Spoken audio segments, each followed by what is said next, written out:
우리 좋은 금요일 아침입니다. 우리 함께 찬송가 425장 찬양하겠습니다.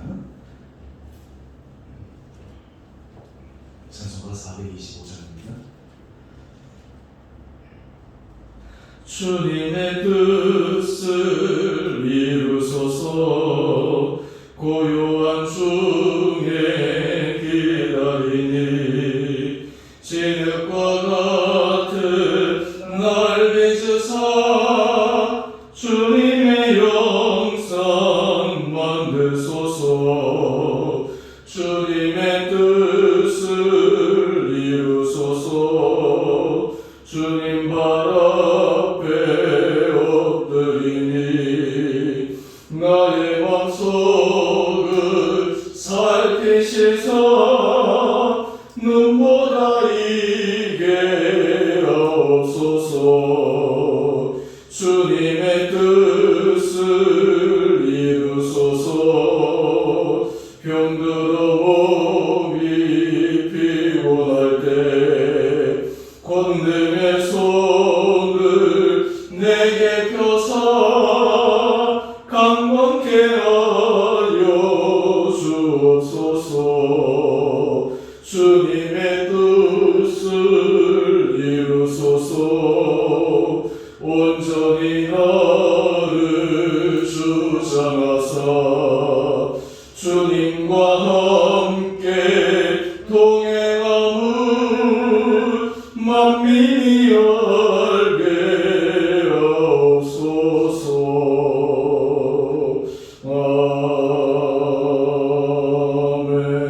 아멘. 오늘 말씀 다니엘 5장 13절에서 23절까지 말씀입니다.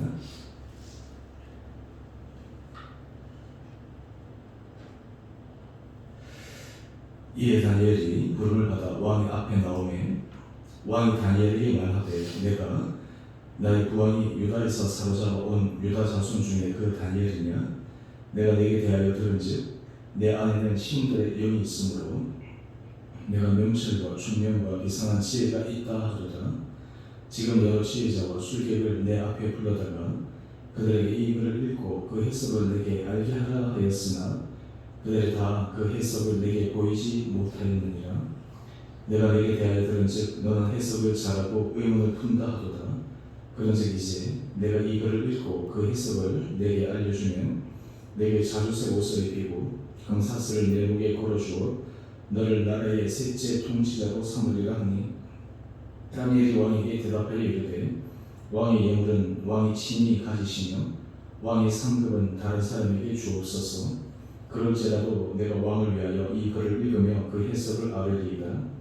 왕이여, 지극히 높으신 하나님이 왕이 붙인 느부갓네살에게 나라와 큰 권세와 영광과 위엄을 주셨고 그에게 큰 권세를 주셨으므로 백성들과 나라들과 언어가 다른 모든 사람들이 그의 앞에서 떨며 두려워하였으며 그는 임의로 죽이며 임의로 살리며 임의로 높이며 임의로 낮추었더니 그가 마음이 높아지며 뜻이 완악하여 교만을 행함으로 그의 왕위가 폐한바되며 그의 영광을 빼앗기고 사람 중에 쫓겨나서 그의 마음이 들짐승의 마음과 같았고 또 들나귀와 함께 살며 또 소처럼 풀을 먹으며 그의 몸이 하늘 이슬에 젖었으며 지극히 높으신 하나님이 사람 나라를 다스리시며 자기 뜻대로 누구든지 그 자리에 세우시는 줄 알기에 이르렀나이다.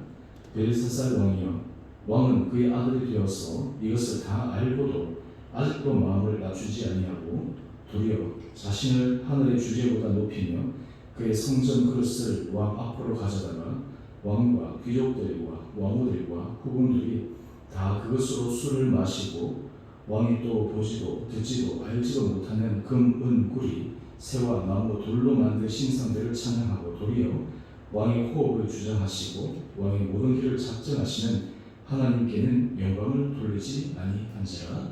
아멘. 오늘 금요일 아침 또 주의 말씀을 하루 시작하시는 성경 한 분 한 분들에게 주님께서 은혜로 이 날을 붙들어 주시기를 원합니다. 하나님께서 우리 온 성도들 우리 강건함을 붙들어 주시고 지금 코로나 확진자가 굉장히 급증 추세에 있는데 하나님께서 우리 성도들의 가정과 일터 또 우리 자녀들 하나님께서 붙들어 주시고 또 수능 시험 얼마 앞두고 있지 않은데 또 우리 수능 준비하는 자녀들에게도 하나님께서 은혜 도와주시기를 원합니다. 인생에 있어서 우리가 과거에 했던 실수를 반복하지 않는 것이 지혜자의 모습입니다. 특별히 신앙생활에 있어서 믿음 생활은 예전에 믿음의 선조들이 보여주었던 실패와 실수 또 우리의 삶의 경험을 통해서 실패와 실수 그런 것들이 반복되지 않도록 계속해서 늘 마음을 추스리고 그리고 하나님 앞에서 우리 마음을 성찰하며 하나님 앞에서 우리가 끊임없이 겸손함을 걸어가는 것이 참 신앙인의 모습입니다. 오늘 이 벨사살 왕의 만찬 중에 오만의 극치에 달한 상황에서 하나님께서 한 손을 통해서 벽에 글을 쓰게 하셨는데 이제 다니엘을 통해서 그 글의 내용을 알려주십니다. 내일 아마 그 내용이 나오는데 오늘 그러기 전에 먼저 다니엘은 이 왕 앞에 서서 왜 이런 일이 일어나게 되었는지에 대한 자초 지점을 다시 한번 이야기를 합니다. 오늘 본문을 한번 보시죠. 오늘 본문을 보시면 이 왕이 다니엘에게 너는 신들의 영이 충만한 사람이어서 어떤 것들도 해석할 수 있다라고 다니엘을 칭찬합니다. 그러면서 이 글의 해석을 알려주면 다니엘에게 큰 상급을 주고 높은 주의를 부여하겠다라고 이야기를 합니다. 하지만 다니엘의 17절 말씀을 보면 예물이라든지 자리에 대해서는 전혀 관심이 없습니다. 다니엘은 하나님으로부터 받았던 그 지혜와 하나님을 받았던 그 놀라운 그 꿈의 해석의 능력을 가지고 자기 사사로운 이익이나 세상의 지위를 가지는데 그는 목적을 두지 않았습니다. 다른 말로 하면 그의 마음의 중심이 어떠했는가를 다시 한번 보여주는 중요한 대목입니다. 그러면서 이 다니엘은 이 벨사살 왕에게 느부갓네살 왕이 왜 하나님께서 그의 아버지를 통해서 보여주셨는데도 불구하고 깨닫지 못하는가라고 하는 것을 다시 한번 일깨우고 있습니다. 우리 18절 이하의 말씀 한번 보십시오. 하나님께서 느부갓네살 왕에게 하신 그 이유를 자세하게 설명하고 있습니다. 요약해서 말씀을 드리면 하나님께서 느부갓네살 왕에게 큰 권력과 그리고 임의로 할 수 있는 모든 것들을 다 주셨습니다. 그러다 보니까 이 느부갓네살 왕의 마음이 교만해집니다. 여러분 사람이 자기가 갖지 못한 지위라든지 자기가 어떤 일을 할 수 있는 권력이 생길 때 그 사람의 속성이 드러나게 되어 있습니다. 그 사람의 중심이 드러나게 되어 있습니다. 또한 뿐만 아니라 우리 인간의 근본적인 교만함도 우리 자신이 어느 정도 힘이 있거나 어느 정도 세상적인 어떤 여러 가지 명성을 갖게 되면 자기도 모르게 나오게 되는 그런 안타까운 부분들이 있습니다. 그러다 보니까 잘 나가는 사람들이 한 번씩 그냥 이렇게 넘어지는 이유 중에 하나도 바로 그런 것들을 제대로 통제하지 못해서 그러한 것입니다. 그래서 제가 어저께 함께 얘기를 하면서 우리가 절제에 대해서 제가 말씀을 드렸는데요. 그것도 사실 성령의 은혜입니다. 오늘 이 느부갓네살이 이렇게 높은 자리에 오르게 되자 그의 마음에 사로잡힌 것을 한번 보십시오. 20절 한번 보십시오. 20절 말씀을 보면 그가 마음이 높아지며 뜻이 완악하여 교만을 행하였다. 마음이 높아지고 뜻이 완악해서 하나님으로부터 받은 것인데 그는 교만해서 악을 행하였다 라고 이야기를 합니다. 그 결과 하나님께서 이 느부갓네살 왕을 쫓아내버리지 않습니까? 무려 7년 동안 짐승과 같은 삶을 살았습니다. 7년 후에 그가 하늘을 보며 깨달았습니다. 이 모든 것은 정말 하나님께서 내게 주신 것이구나. 이 사람의 교만, 사람의 그 완악함이 끼워지는데 정확하게 상술적으로 대입하기 어렵지만 결코 짧지 않은 시간이 걸린다라고 하는 것을 느부갓네살 왕을 통해서 보여줍니다. 7년이라는 시간이 걸렸습니다. 정치 짐승처럼 7년이라는 시간을 통해서 그가 완전 인생의 바닥에 끝까지 떨어졌을 때에야 깨닫게 됩니다. 그때 그가 깨달은 것, 우리 한번 21절의 말씀 한번 보시죠. 지극히 높으신 하나님이 사람 나라를 다스리시며 자기의 뜻대로 누구든지 그 자리에 세우신 줄을 알기에 이르렀나이다. 깊은 깨달음입니다. 여러분, 사실 우리가 이 깨달음은 우리 삶의 자리에서 날마다 고백도 해야 합니다. 우리가 이 다니엘 말씀을 묵상하면서 이 부분에 대해서는 계속 제가 강조하면서 말씀을 드렸습니다. 우리 인생의 주권이 하나님께 있다. 우리 가정의 주권도 하나님께 있다. 우리 교회의 주권도 하나님께 있다. 우리 세상 만세 모든 주권도 하나님께 있다. 사람의 가장 큰 교만은 주권이 우리에게 있다라고 주장하는 것입니다. 주권이 하나님께 있지 않고 나에게 있다. 우리 가정의 주권이 하나님께 있지 않고 바로 나에게 있다. 예를 들어서 교회 공동체도 거룩한 공동체이지만 주권이 하나님께 있지 않고 우리에게 있다 라고 주장하는 순간 바로 거기에 심각한 문제가 생길 수밖에 없습니다. 나라도 마찬가지입니다. 이 느부갓네살 왕은 이방 나라이지만 나라의 주권이 자기에게 있는 줄로 착각한 것이에요. 이것도 문제입니다. 요즘 사실 우리가 민주주의 사회에서 모든 주권은 국민, 이것이 일반적인 진리로 받아들여지지만 사실 우리 믿는 사람들은 그것도 맞지만 근본적으로 하나님께서 이 모든 세상 나라의 주권을 갖고 계신다라는 전제하에 하나님께서 사람을 사랑하시는 것처럼 사람의 인권과 생명을 존중하는 그런 차원에서의 국민의 주권을 갖는 것이지, 하나님 위에 올라간다라고 하는 것은 그것은 결코 우리가 받아들일 수 없는 부분입니다. 사실 하나님의 주권을 갖고 계실 때 사람의 생명권이 가장 존중되어집니다. 하나님의 주권을 갖고 있을 때 사람이 가장 귀하게 대접을 받습니다. 왜냐하면 하나님은 이 세상의 모든 사람들을 가장 비천하고 낮은 사람조차도 똑같이 사랑하시기 때문입니다. 그것이 하나님의 주권의 방법입니다. 오늘 그런데 이런 느부갓네살 왕을 통해서 하나님께서 보여주셨는데 그의 아들이 이것을 두 눈으로 보지 않았겠습니까? 통상 왕이 자기가 올라가기 위해서 오랫동안 왕의 수호를 받지 않습니까? 이 왕의 수호를 받는데 바로 이 벨사살 왕은 그의 아버지가 교본이었습니다. 교본을 통해서 그가 배웠습니다. 그래서 22절 말씀 한번 보십시오. 여기서 굉장히 중요한 얘기를 합니다. 벨사살 왕이요, 왕은 그의 아들이 되어서 이것을 다 알고도, 저는 이 말씀을 묵상할 때마다 여러분, 우리가 모르고 짓는다, 모르고 한다 그럴 때는 참 그나마 가능성이 있지만 다 알고도 한다, 잘못된 것을 알고도 한다, 이것이 결코 옳지 않은 것을 알면서도 그 길을 걸어간다, 이것이 바로 인간의 교만입니다.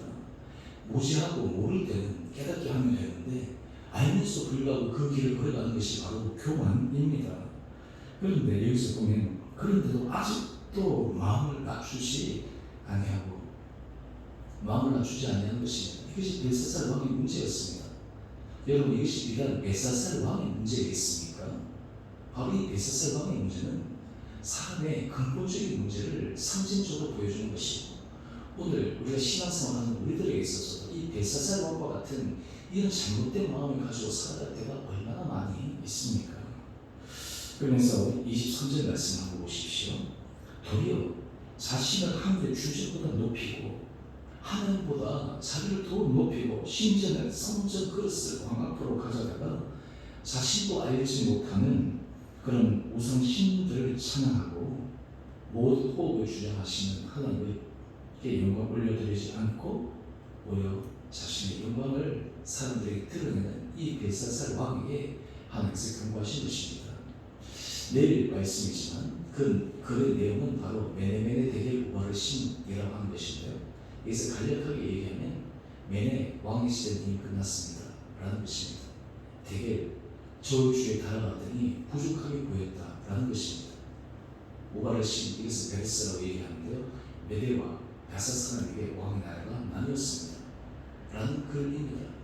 안타깝게도 이 글이 있는 그날 벨사살 왕은 암살을 당합니다. 그리고 그의 나라가 메대와 바사사나에게 나뉘어져 버리고 말합니다. 여러분, 하나님께서는 길이 참으시지만 타임 포인트가 있습니다. 오늘 우리 삶에 있어서 하나님의 통치 원리 아래에 우리 자신들이 정말 이 하나님 앞에서 거룩한 길을 걸어가는 것이 얼마나 중요한가. 그런데 여기 질문이 있습니다. 왜 이것이 잘 되지 않을까요? 이것이 바로 우리 인간의 한계입니다. 여러분, 사람에게 있어서 습관 또 그리고 그 사람의 패턴 쉽게 깨어지지 않습니다. 그것을 바꾸려면 정말 하나님 앞에서 철저한 은혜를 받아야 됩니다. 그 패턴이 깨어지려면 하나님의 지금 놀라운 공의를 받고 자기가 정말 가슴 없이는 회개가 그 가운데 있어야 됩니다. 그렇지 않으면 그 잘못된 패턴이 계속 반복되어서 마지막 순간까지 갈 수밖에 없습니다. 신앙생활은 이 패턴을 깨는 것입니다. 그래서 잠언 26장 11절에 보면 이런 내용이 나옵니다. 개가 그 토한 것을 먹는 것 같이 미련한 자는 그 미련한 것을 거듭 행하느니라. 미련한 자는 그 미련한 것을 거듭 행한다는 거예요. 반복돼서 행한다는 것입니다. 오늘 왜 이 벨사살 왕이 느부갓네살 왕에게는 기회가 주어졌는데 벨사살 왕에게는 기회가 주어지지 않았는가? 거듭 행했기 때문입니다. 돌아설 수 있는 본보기도 보여주었고 하나님께서 많은 기회를 주었는데도 불구하고 그 길을 반복해서 걸어가는 것입니다. 오늘 그래서 벨사살 왕의 시대는 끝나게 됩니다. 오늘 이 말씀을 깊게 묵상하면서 오늘 하나님 앞에서 정말 우리 삶의 모습들, 또 하나님께서 우리 공동체의 모습들, 더 나아가서 하나님께서 우리 한국교회의 모습들 가운데 정말 우리가 깨어져야 될 것이 무엇이고 하나님 앞에서 새롭게 세워야 될 것이 무엇이고 하나님의 중심 가운데 온전히 살아야 될 것이 무엇인가를 다시 한번 깨닫고 그 은혜 가운데 걸어갈 수 있는 그 우리 온 복된 성도들 한 분 한 분들 되시기를 주님의 이름으로 축원합니다. 여러분 우리 인생을 살아갈 때 하나님께서 우리에게 은혜 주실 때 하나님께서 우리에게 길을 열어주실 때 하나님께서 우리에게 기회 주실 때 그때 우리가 하나님의 은혜를 받고 나가는 것 이것이 굉장히 중요합니다. 오늘 우리 교회 제목을 한번 보십시오. 하나님의 통치 원리 교만한 자를 낮추심.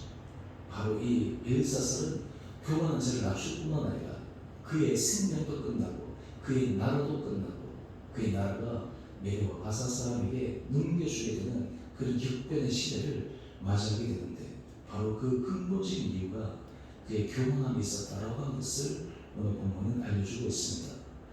오늘 우리가 이러한 가운데 하나님 앞에 우리 자신의 마음을 주님 앞에 드리고 또 뿐만 아니라 특별히 코로나 상황 가운데 우리가 함께 기도하기를 원하는 것은 하나님 우리 한국교회를 공개되게 해주십시오. 우리 한국교회 정말 하나님 앞에서 선한 교회, 건강한 교회 하나님 앞에서 아름다운 길을 걸어가기 위해서 애쓰는 교회도 많이 있습니다.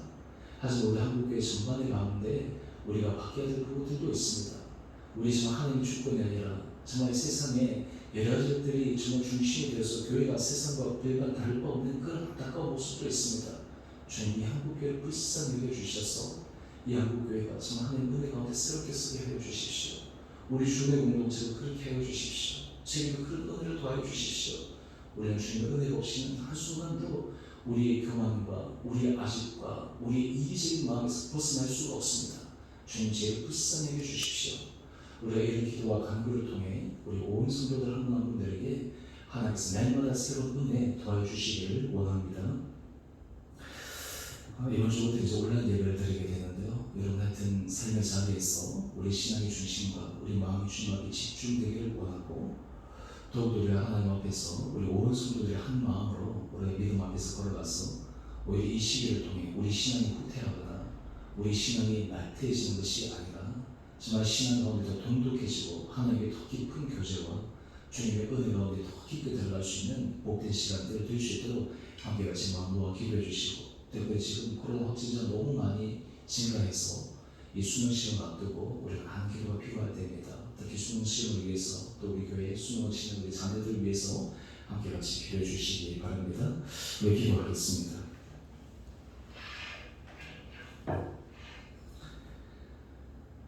사랑의 주님 참으로 감사합니다. 오늘 벨사살 왕에게 하나님께서 글자를 통해 그의 나라가 끝나고 그가 저울에 달아 부족함이 되었다라고 하는 것을 또 다니엘을 통해 알려주시고 무엇보다 그의 아버지 느부갓네살 왕을 통해 하나님께서 시범으로 보여주셨지만 그것을 깨닫지 못하고 교만으로 완고함으로 자기의 길을 끝까지 걸어갔던 벨사살 왕의 최후를 바랍니다. 주님 우리에게 은혜를 도와여 주시고 내가 우리가 주님 말씀 앞에 우리가 돌이킬 수 있는 귀한 마음과 깨달을 수 있는 마음과 우리 가정과 우리 교회가 정말 하나님 보시기에 선한 길을 걸어갈 수 있도록 날마다 우리 안에 결단하며 하나님 은혜를 구하며 그 길을 겸손함으로 걸어가는 우리 온 복된 성도들을 되게 하여 주옵소서.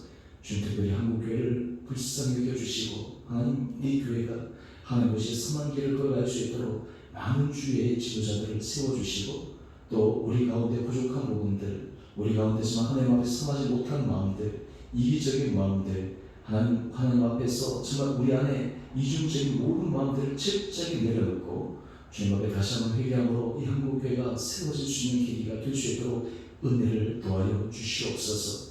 주님, 코로나 확진자가 지금 급속하게 늘고 있는 상황입니다. 하나님, 우리 온 사랑하는 성도들 한 사람 한 사람 눈동자처럼 지켜주시고 우리 자녀들을 붙들어 주시고 우리 온 일터를 주님께서 주장하여 주셔서 주님의 은혜 손길, 주님의 보호의 손길 아래 우리 성도들 한 사람도 어려움 당하지 않게 하여 주시옵소서. 주님, 특별히 수능 시험을 앞두고 하나님 우리 자녀들 지켜주시고 아버지 이 모든 과정들을 통해 정말 하나님의 선한 손길을 경험하게 하여 주시옵소서. 주의 공동체가 내마다 주의 은혜 가운데 아름답게 서게 하여 주시고 우리 온 성도들이 내마다 주님 앞에 한 마음으로 나가게 하여 주시고 우리 신앙이 정말 주님 앞에 한 걸음 한 걸음 전진하게 하여 주셔서 우리의 전 삶이 하나님 보시기에 선하고 복된 길을 걸어갈 수 있는 축복된 자들 되게 하여 주시옵소서. 오늘 한 날하고 삶도 우리의 마음과 생각을 주님께서 온전히 붙들어 주시고 우리의 마음이 우리의 시선이 늘 주님이 향하시는 곳을 향할 수 있는 주님의 선한 도구 되게 하여 주시기를 우리 사랑하신 예수님 이름으로 기도드리옵나이다. 아멘. 하늘에 계신 우리 아버지 이름을 거룩하게 하시며 아버지 나라가 오게 하시며 아버지의 뜻이 하늘에서와 같이 땅에서도 이루어지게 하소서. 오늘 우리에게 일용할 양식을 주시고 우리가 우리에게 잘못한 사람을 용서하여 준 것 같이 우리의 죄를 용서하여 주시고 우리를 시험에 빠지지 않게 하시고 악에서 구하소서. 나라와 권능과 영광이 영원히 아버지의 것입니다. 아멘. 우리 오늘도 믿음 안에서 승리하시는 복된 하루 되시기를 바랍니다.